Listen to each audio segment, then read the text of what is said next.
life in cosmic consciousness. It has nothing to do with the understanding or emotion or moods.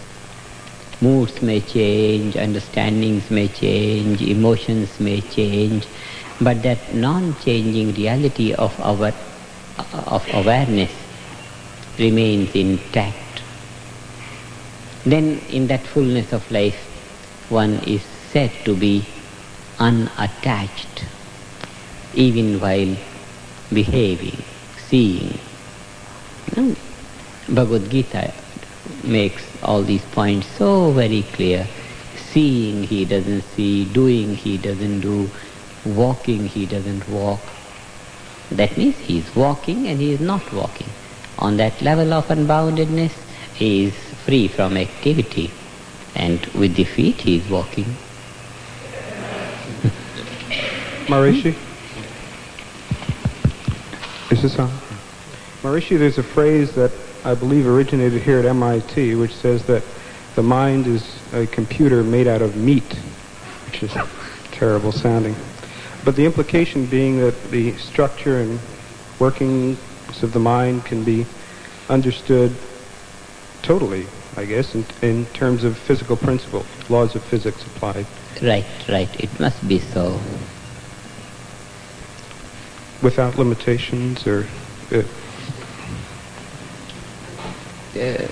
because it has been proved for all different states of consciousness that each state of consciousness has its corresponding physiological state. And therefore, any state of consciousness must be detectable on its physiological parallel. And that's why this MIT saying must be true. Could I comment also on that? Yes, from the quantum level.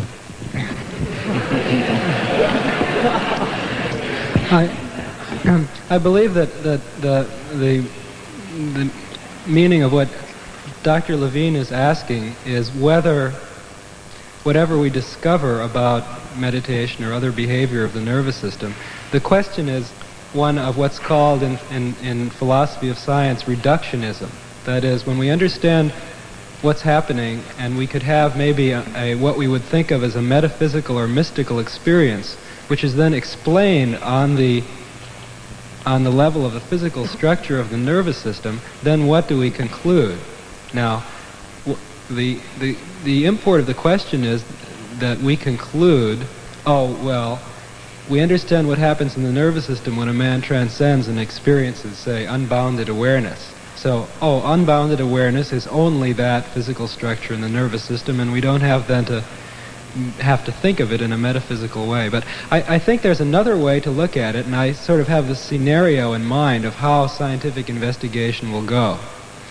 It's possible that transcendence, unbounded awareness, say, for example, if it were discovered that unbounded awareness were supported by a physical state of something like a macroscopic quantum behavior in the nervous system, then the first thing that people would say, scientists would say, would be, that's metaphysical experience is really only just this physical behavior in the nervous system. But then I think after further experience and reflection, it would be understood that even though it was found to be supported in that physical way, it still is genuinely what it originally seemed to be, a metaphysical experience. Because when the nervous system is in that state, then the perceptions are what they are and found to be connected to the rest of the universe and creation in exactly the way that Maharishi describes. So I believe that the reality of the situation could be found to be that the metaphysics is real on its own level of description, of unbounded awareness, and unbounded awareness is, in its own terms, the perfect description. And yet, from the side of physical nature, there's a structure that goes along with it. I think that's what Maharishi wants us to understand, that the metaphysics is completely reliable system in its way of speaking, and the physical structure is a completely reliable system in its way of speaking, and we will always have both and in fact they will continue to enrich each other by each from each side helping to make discoveries in the other. It's beautiful, beautiful. Maharishi, have you ever had any experience with any Zen Roshis or monks practicing shikantaza? And if you had, I'd be very, very much interested in what some of your impressions were. When I was in Japan 3-4 years ago, then some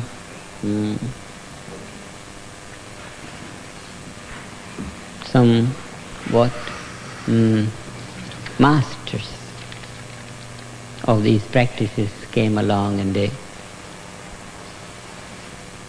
when they were talking in the midst of other people, it was very nice and fine. And then they sat down to talk privately, And always there has been a very great anxiety to find out whether it is really easy.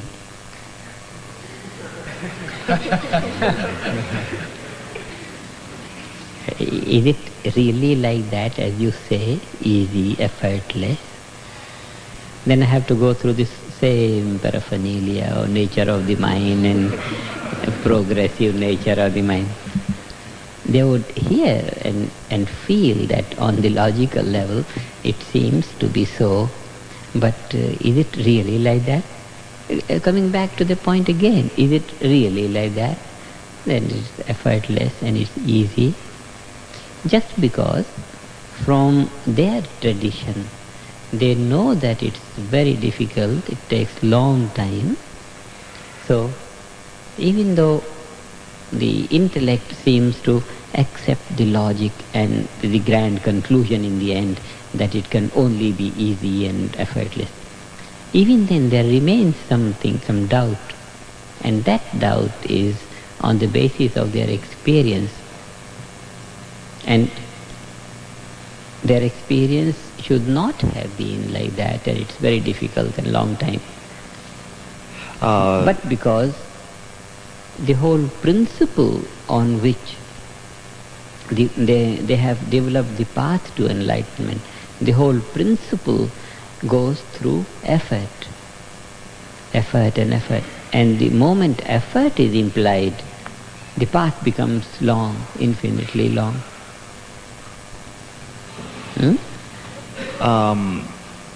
Just as an addendum to that, just to help clear some of that up in my mind, someone offered this explanation to me. Someone who has spent at least a decade in Japan studying Zen, that many of the students, if you would, late teens, early 20s, in at least this century, going into the monasteries, going into the temples, not going there to answer, shall we say, any burning question inside themselves like who am I or what is life, but rather going to maintain a cultural tradition, perhaps in the microcosm of the family, or to maintain a familial lineage to pass down temple or whatever. And so the students finding themselves in the temple or in the monastery, and for any or all of these reasons perhaps not wanting to be there, the particular student.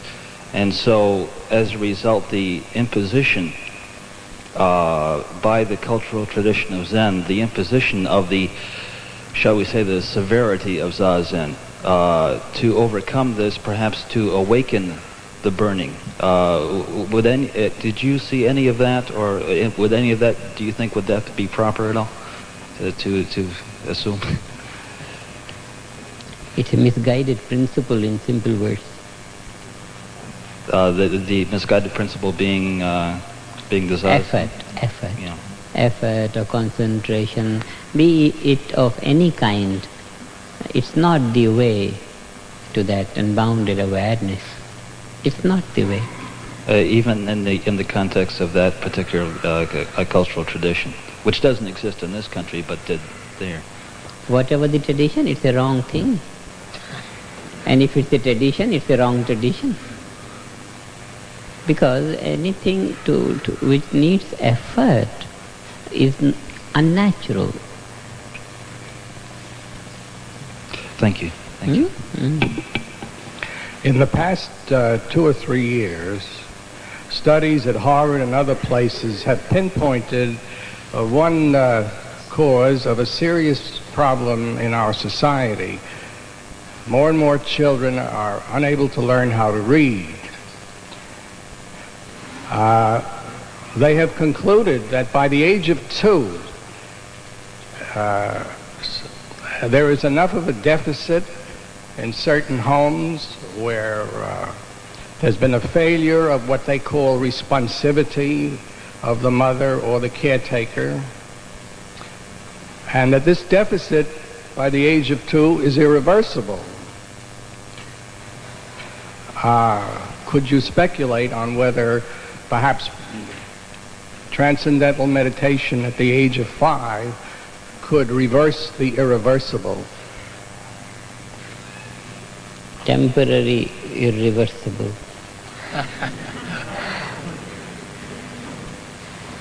When the mothers meditate, children are better off. So we remedy from here. Transcending procedure we don't give to very young children.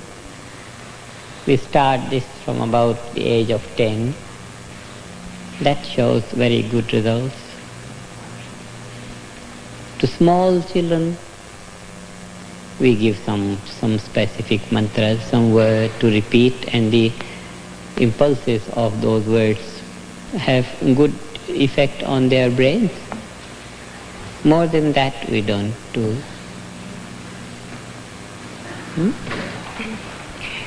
Maharishi, like many others here, I believe, I came to TM through the tradition of yoga, of traditional yoga practices. Would you like to comment, since this doesn't appear anywhere on the program, on what the practitioners of TM should not do about their hatha yoga and other yoga practices? It's good to do some physical exercise. Generally meditators do some asanas, some pranayam. Generally they do. Do you have any special rules or suggestions? We leave it to them to do something. Otherwise the flexibility of the body, the relaxation that comes from meditation, some people feel it's good enough. Others like to bend a little bit here and there. I heard that you don't recommend headstands, for instance. Is this correct? About that headstand.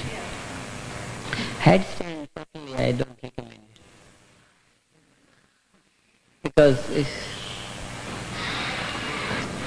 head is the most delicate part of the nervous system, and when we stand on the head, the pressure there, blood pressure, is unduly great. So, if someone wants to do it, it will be good enough to just go and come back. Just 1 second, 2 seconds, and that should be enough. But people who do that do long time, and it's not good. In many cases it has been found, those who are doing headstand for some time, they begin to, what they call it, some aspect of the system begins to be unnatural because of the delicate nerves and veins bulging out due to that undue pressure for a long time, 5 minutes, 10 minutes like that, and it's not good. Maybe during young age it doesn't show up, but when the body begins to go down at the age of maybe 40, 50, then such damaging influence, some bulging of the nerves and veins could be possible. So from our side we just say safety first. Now my question is, when we relieve stress in meditation, how is it that stresses disappear without any of these outward manifestations of that are expected in the healing arts. In other words, how does one tell someone who has found that you cannot cure a person without going back to the source of the stress and reliving it or whatever, or developing good relationships? How can you talk to a person like that who has that experience and explain why transcendental meditation can relieve stress without these kinds of physical expressions of unstressing? Now, at this stage of the movement, we don't have to talk to convince the people on the intellectual level. We give them a chart, a graph, which Keith Wallace and other scientists have produced, that this practice produces deep rest. And when you rest, naturally stresses get dissolved in a quiet way. Simple. That is why 15-20 minutes morning and evening regularly is just enough to allow these stresses to be washed away without showing up. Well, I'm not at all sure that is enough. I think it's probably going to take more of the data, like,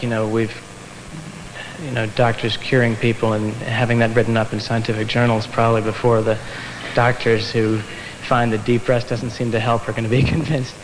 But is there any way to describe what goes on in the process of relieving stress to make it sensible to a person who has worked with highly stressed people and has found that you have to go back to the source of the neurosis or the primal scene or whatever they think about? How does it happen? Just what I said to the professor from Harvard. Just that thing. That stress is caused by overwork. Deep rest is antidote to it. That's just that. Simple. Least action. Okay. Deep rest is the antidote to stressed situation. It's so simple to understand.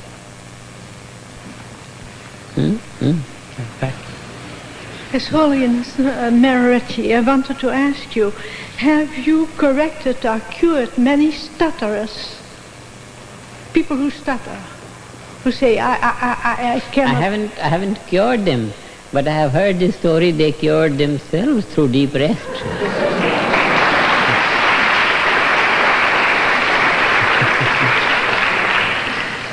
Through meditation, people do all that they do to themselves. I just don't do anything to anyone.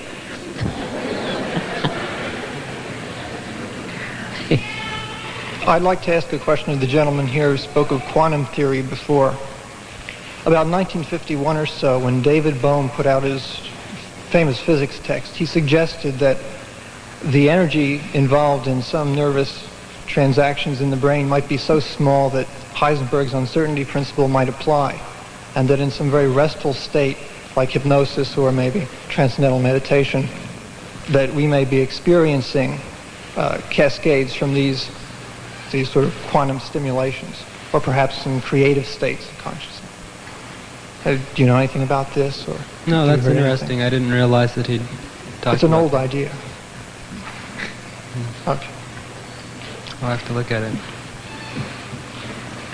Maharishi, in the last few days, you and some other people here have been talking about computers and things to do with electronics, mainly in terms of progress and how we can best deal with it.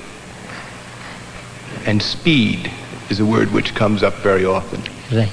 I was wondering if you would comment on a quote from Aldous Huxley, to wit, that the only new sin of this century that has been created is speed.